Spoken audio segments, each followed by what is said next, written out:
Oi! Bom, enquanto nós estudamos arte e a linguagem visual, alguns conceitos e elementos têm que ir assim ficando claros na nossa cabeça. Hoje nós vamos identificar dois desses elementos visuais. Número 1. Pois é, um desses elementos que nós precisamos saber e conceituar são os suportes. Suportes são as superfícies em que nós podemos criar trabalhos artísticos.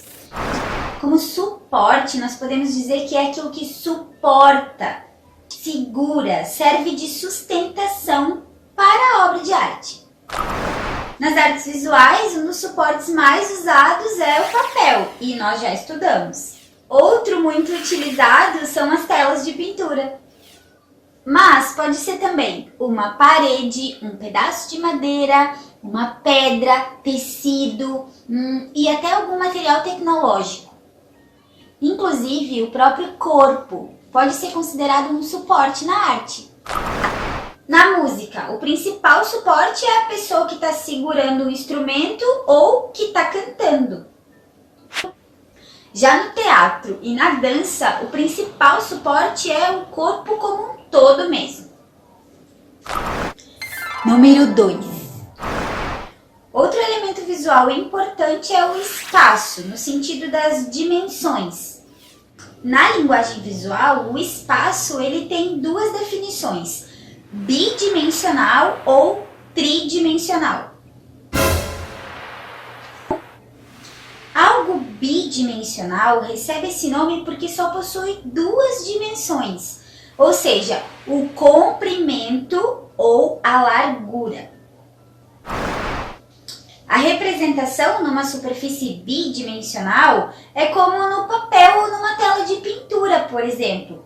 A arte bidimensional apresenta as figuras dispostas num suporte plano que tem comprimento e largura. Ou seja, não existe na bidimensionalidade algo que seja externo ao que está nesse plano, nenhum volume.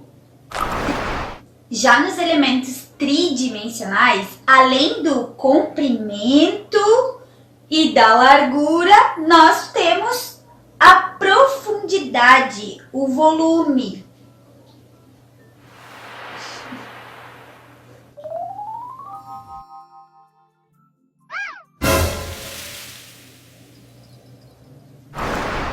A definição artística mais tradicional nesse elemento de tridimensionalidade é uma escultura.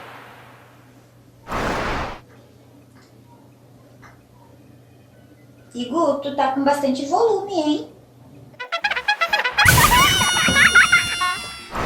A escultura, ela é a arte que representa ou ilustra imagens em relevo, que podem ser total ou parcial. E uma escultura ela pode ser obtida a partir de 3 processos. Primeiro, a modelagem, que é onde a gente utiliza materiais que são bem maleáveis. Segunda, pelo processo de esculpir. Esse consiste no desgaste ou no desbaste de algum material mais sólido.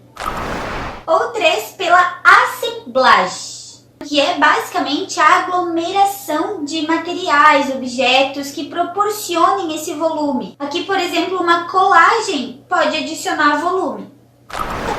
E na escultura, vários materiais se prestam a esse serviço. Pode ser o bronze, um mármore, uma pedra ou alguns materiais mais fáceis de se trabalhar, como argila, massa de modelar, cera.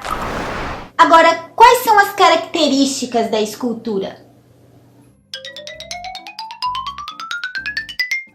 A principal delas é a tridimensionalidade, porque a escultura ela é um projeto e uma maneira que se estende através do espaço. E a escultura tem, além do tamanho e do volume, ela também possui textura. Como se faz uma escultura? Bom, para ser um bom escultor a gente precisa ser detalhista, criativo e bastante observador. Aí também precisa ser paciente. Afinal, esse trabalho é muito minucioso e requer muita atenção e habilidades manuais. Na próxima semana, nós partiremos para a nossa prática artística. Peraí. Qual é a diferença entre uma escultura e uma estátua? A escultura, ela corresponde a uma arte que faz a representação de imagens em relevo, com volume. A estátua, ela consiste em uma obra escultural criada para a representação de uma entidade, que pode ser real ou imaginária. Mas a estátua, ela é um monumento, porque compreende uma estrutura que foi criada por algum motivo simbólico, para comemorar algum acontecimento importante. Para podermos realizar a nossa prática da semana que vem, você vai precisar saber o que é suporte, dimensões espaciais, bidimensional e tridimensional, e o que é uma escultura. O que será? Tchau!